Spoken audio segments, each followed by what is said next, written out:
Welcome back to the morning show. How radioactive are you? Well, you may be surprised. Today, Matt Sellen is here to show us how radioactive everyday items are. This is, of course, Wise Guy Wednesday. There are a lot of things in our house which are pretty radioactive. You know, you've scared me this morning. Oh, you don't have to worry, because there's radiation all around us, and there's nothing we can do to get away from it, so we should just be used to it. In fact, we are used to it. Yeah. So before I start, I forgot to mention last week, Cassidy Voorhees is the person who sent in the great answer about the exoskeletons, and she's from Cerro Gordo, and so I just wanted to mention her name real quick. Okay, well, but, congratulations. Right. So we've talked about atoms before and how they're solids, liquids, and gases, and so on. What's inside the atom? How's an atom made? And there's this little tiny thing called a nucleus, and that's what determines the behavior of radioactivity, basically. Mm-hmm. And so atoms are, if you imagine an atom being the size of a beach ball, the nucleus would be the size of a grain of sand. That's right in the middle of the beach ball. It's very, very tiny, but most of the mass of the nucleus is in there.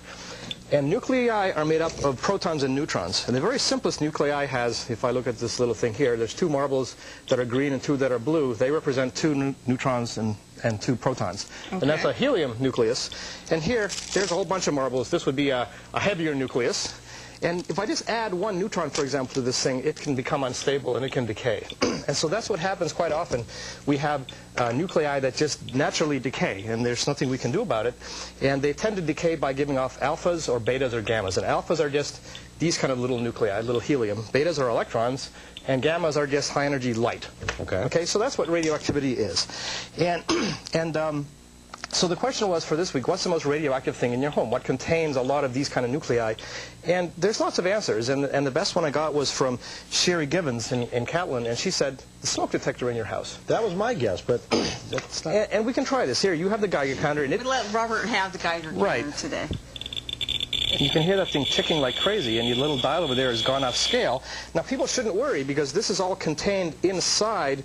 Now, if I put this little shield over there, you'll see it doesn't really go off anymore.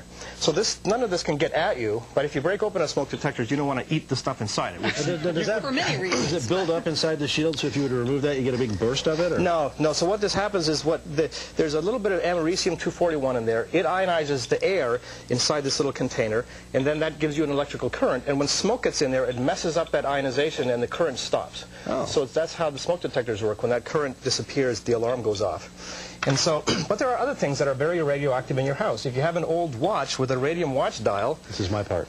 Yeah.